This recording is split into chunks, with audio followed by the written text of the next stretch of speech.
Thank you for visiting Barbecue Stories channel. Don't forget to subscribe. I spent my afternoon in a quaint little import shop, just a stone's throw from Piccadilly Circus, right in the heart of London. I wasn't particularly searching for anything, just casually browsing through the curiosities on display. "Hello, David," a familiar female voice softly called out, using a name I hadn't heard in quite some time. I turned around and found myself staring into the green eyes that still had the power to make my heart race.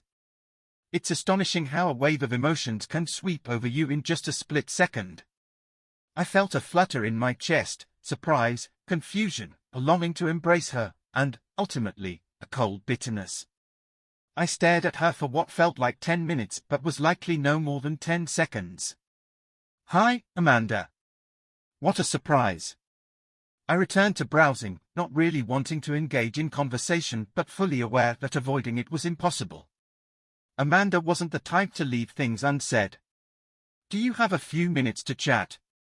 Let me buy the girl a coffee, and we can talk," she offered teasingly. "I don't think so, Amanda. I've got time, but I'm not sure we have anything to discuss," I responded flatly. I wasn't in the mood to be polite to the woman who had shattered my life. I knew she would persist, but she would have to work for it.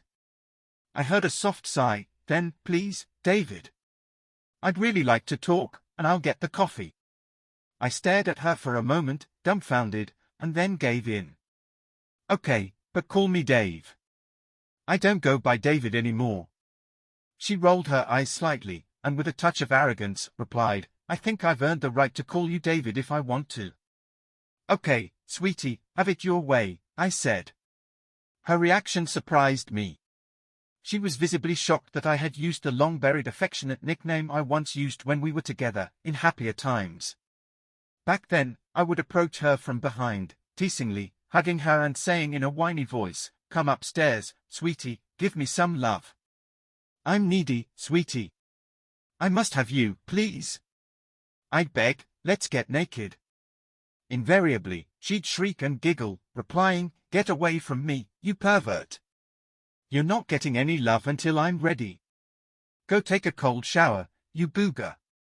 Often, our playful exchanges would turn into me chasing her around the house or her spraying me with the kitchen sprayer. It was all in good fun, and we both enjoyed it. She blushed deeply, paused for a moment, and then said quietly, "You're right, Dave." I was taken aback by her response, sensing there was more behind that quiet surrender than words could express. She briskly walked to the counter and spoke to the owner in a language I didn't understand. The short Asian woman behind the counter looked at me, nodded solemnly, and bowed, inviting us to a small coffee bar tucked away at the back of the store. There were 2 small tables in front of the bar, surrounded by wicker chairs. We chose a table, sat down, and without even asking, the smiling woman brought us 2 coffees. Without thinking, Amanda selected the chair facing the bar and wall, while I instinctively took the chair facing the door. Muscle memory doesn't forget. It was a ritual we had practiced countless times in our 24 years of marriage. I always had to face the door, a nervous habit left over from my time in Vietnam. Even after all these years, we were still observing our old rituals. We both seemed to notice it, too, judging by the curious half-smile that appeared on Amanda's pretty face. We sat in silence for a while, and despite my best efforts, my mind drifted back to the last time I had seen this beautiful woman, my ex-wife. We had lived in a small town in Connecticut, and I had thought we were a happily married couple. Yet, over the previous few months, Amanda had seemed distant. We spoke every day, but I could feel a growing disconnect between us. I tried to ignore it, redoubling my efforts to draw her closer, to make her happy again. By then, our 2 children had moved out, starting their own lives as adults. John, our son, was 23 and had just graduated from college. During his senior year of high school, he married a sweet girl named Sarah, whom everyone adored. They both worked in New York City and commuted to their small townhouse in New Jersey. They had found some success and were still very much in love, something beautiful to see. Our second child, Emily, was our wild child. At 21, she was a ball of energy and the apple of my eye, as most daddy's daughters are. She had been a handful during her high school years, constantly testing our limits, but by her second year of college, she realized that all the pressure we'd placed on her had been for her own good. She had calmed down and was now close to graduating with a bachelor's degree, regularly appearing on the dean's list. So there we were. I was editing an article for a magazine published by my employer when I got a call from Amanda. "Hey, David. Would you like to have lunch with me today? I know it's last minute, but I thought it'd be fun to do something different for a change." I was thrilled. "Sure, babe. That sounds like a great idea. I'm glad you called. Do you have a place in mind, or should I choose? Meet me at Café Paris in about 45 minutes. Does that work for you?" Amanda asked in a professional, measured tone. It still felt like there was distance between us, but I was hopeful. "I'll be there with bells on, maybe I should wear something else," I joked, trying to lighten the mood and show how excited I was. "Yes, please," she replied, not sounding particularly cheerful. "Okay, see you at 12:15. "Thanks, babe." "I love you," I said, grinning widely as I grabbed my jacket. "Okay, see you soon," she replied. I hurried to my car, excited to meet my favorite wife for lunch. I can't describe how thrilled I was by this simple gesture from her. When I arrived at the cafe, she was already seated with a glass of wine.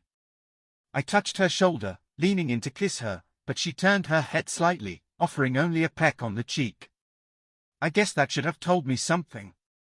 "Hey, gorgeous, looking for a date?" I said, smiling awkwardly. She smirked slightly and replied, "Let's order first so we have more time to talk after." We ordered, and she began telling me about some translation projects she was working on at the import-export company where she worked as a language specialist.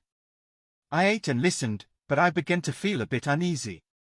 She barely touched her food, and once the dishes were cleared, she paid the bill using her company's business card, mentioning that everything was fine and her boss knew she was treating me to lunch. She looked down for a long time, remaining silent. Just as I was about to ask if something was wrong, she looked me straight in the eye and said, "David, you can't just say that. I've been having an affair for about 8 months. I love him, and I want a divorce." I was stunned, shocked, and shattered all at once. I stared at her, speechless, as my world was ripped apart in an instant. Not even what I'd seen during the war had shocked me this much. I was broken to my core, unable to think, unable to speak. Everything was lost. I was lost. She continued, explaining that the man she was seeing was extremely wealthy, a billionaire, in fact, and that he would be covering all the costs of the divorce. She assured me they wouldn't claim anything from me in the settlement and that I could keep everything. I vaguely remember her mentioning something about my small assets remaining intact. At the word possessions, she made a disgusted gesture, using air quotes. I knew she was talking, but it felt like I was in a tunnel, watching her lips move but unable to hear a word. It was as though every word was a bell tolling for my death. Then she added, "This is what I really want, David, and it's in our mutual interest if you don't resist. Fighting will only drag out the agony, but the result will be the same. I'm leaving for Europe with him tonight, and I won't be back, at least not until the divorce is final. Please, let it happen without interference. You've always cared about my happiness, and this is something that will make me very happy. I'll call the kids once I'm settled in Paris. I'm not sure how they'll take it, but don't worry about that." With those words, she stood up and walked out of my life, leaving me sitting there, unable to believe what had just happened. As it turned out, the kids didn't handle it well. They were just as stunned and hurt as I was. She never called them, and I had to break the news to them myself. What followed was even worse. People actually accused me of having something to do with her disappearance, of harming her. The months following Amanda's departure were horrible. My children and I fought bitterly, trying to figure out what had gone wrong, blaming each other and ourselves. Eventually, I managed to get the name of Amanda's new lover through unofficial channels at her office. I started digging, searching online for any photos or articles about him. Fortunately, I found several pictures of him and Amanda, looking radiant together, which was proof enough that I hadn't had anything to do with her vanishing. Interestingly, none of the photos mentioned her by name, even though others in the captions were listed. It seemed like they were trying to keep their relationship private. About a year later, I began to rebuild my life. During that time, I befriended a few disgruntled employees from Amanda's former company. They revealed that senior executives had known about Amanda's affair and even helped cover it up.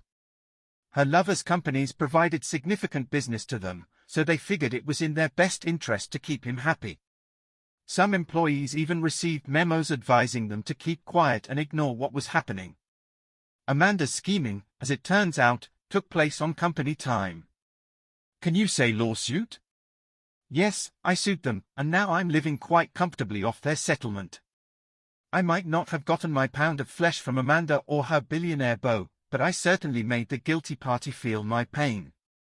Part of the divorce settlement was that I couldn't reveal the identity of her lover, blah blah blah. But that doesn't stop me from enjoying a little justice. It's been more than 3 years since that infamous lunch, and here I was, sitting across from my favorite ex-wife at a communal table. She still looked beautiful, the best clothes, hair, and makeup that money could buy, but there was a tired, sad look in her eyes. Those soulful green eyes I had always adored now told me nothing. She seemed dead inside. When Amanda was happy or excited, those eyes would dance, flash, and sparkle with life. But today, the fire had gone out. Apparently, happiness was still out of reach for her. You look good, David. Or should I say Dave? You've probably lost weight and got a little more muscular, she said, her voice lacking the warmth it once had. She initiated the conversation. Thank you, I said simply, knowing this was her show. She wanted to take control, and I was going to let her. I can't believe we actually ran into each other in London. What are the odds? She continued.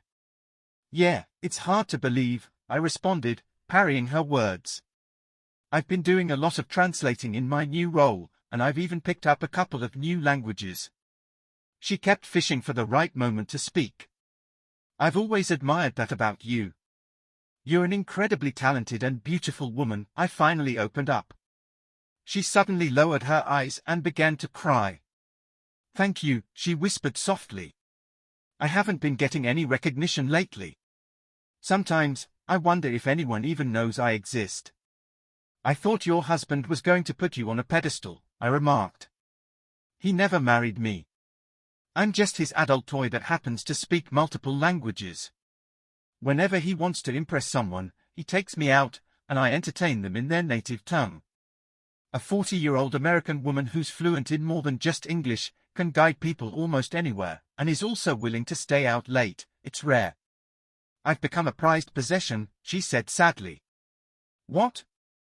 Why don't you just leave? Get on the next plane and get the hell out of Dodge, I said, desperately. It's complicated. My life is very luxurious, but I'm constantly being watched.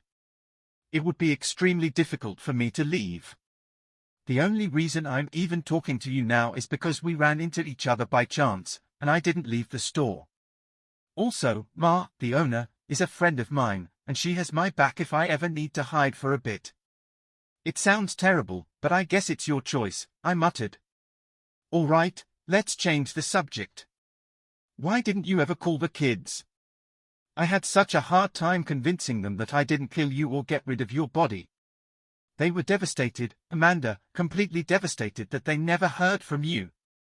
I was now pushing for answers. She seemed to sink even further into her sadness. I wasn't allowed. I left that afternoon on a private jet, and all access to my previous life was immediately cut off. Like I said, I'm being watched constantly, she said, leaning forward suddenly and looking me straight in the eye. David, you have no idea how many nights I've lain alone in some massive house in some exotic location, wishing I was back in Connecticut, lying next to you in our home. God, I miss you. I miss us. I felt myself slipping back into old habits, the habit of fixing everything to make Amanda happy. I saw myself getting pulled back in, and I froze. Wait, I said, raising my hands in surrender. I can't fix your life for you. And what's more, I won't fix your life. How dare you sit here and whine about the situation you chose? Do you know how many people I love dearly, have had to cope with the fallout of your decisions? This wasn't their choice. It wasn't something they wanted. Their lives were irreparably changed because of what you decided, without their input or consent. This is the first time I've seen you in 3 years, and already it's all about you. Damn, I'm tired of it. I was worked up now, all my pent-up frustration bubbling over. You haven't even asked about your kids yet. What kind of mother doesn't ask? And just so you know, you're a grandmother now. John and Sarah have a beautiful little girl, Brianna Lynn. She'll be 2 in a few months, if you're interested. And your daughter Emily? She's getting married in about 6 months to a great guy named Tom. She's still holding out hope that you'll be there, but it's hard when we don't even have an address to send an invitation to.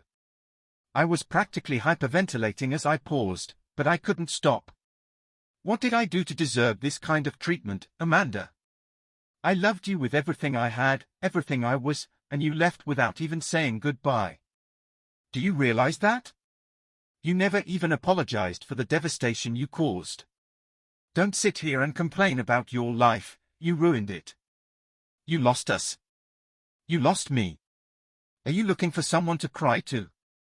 Well, it won't be me.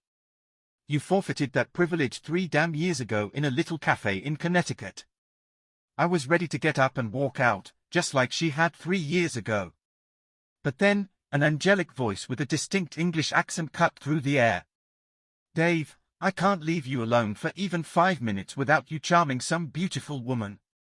I swear, I should beat you half to death, she joked, trying to look angry, though her blue eyes were full of mischief. I hadn't even noticed Jessica walk in. I smiled warmly. Hi, baby. Jessica, this is Amanda, my ex-wife. Amanda, meet Jessica, my friend. Amanda, still reeling from my verbal tirade, was now face-to-face with her replacement. She remained silent, struggling to keep her composure. Jessica, ever gracious, extended her hand with a smile and said, I'm very pleased to meet you, Amanda. Dave has mentioned you before, though not very fondly, I'm afraid. Still, I suppose I should thank you for letting that lusty fellow go and giving me the chance to rein him in. He can be quite a handful, but I'm gradually taming him. Jessica smiled at me, stroking my shoulder fondly before turning back to Amanda. Dave, my crazy Yankee, we really must be going if we're going to catch the train to Ely. I'm sorry to interrupt, but I'm concerned about the time. I patted her leg. Don't worry, sweetheart, I'm just wrapping up. I turned to Amanda, who was still visibly struggling. We have to run, but thanks for the coffee and your time. I'll tell the kids you said hi, and that you love them, even though that might be a stretch. I shook her hand. I hope you find happiness someday, Amanda, but I'm afraid you're looking in the wrong place. Thanks for the 23 years we shared, they were mostly good ones for me, and I appreciate that. Goodbye, Amanda. She remained sitting there, as stunned as I had been 3 years ago. Jessica and I stepped out into the busy streets of London to catch our train. She never asked about the reunion, but I think she heard enough to understand that it hadn't been a joyous one. For the first time in a long time, I felt free. Yes, I felt free, and even a little happy. Dear listener, if you enjoyed this video, please like, comment, and consider subscribing to the channel for more content.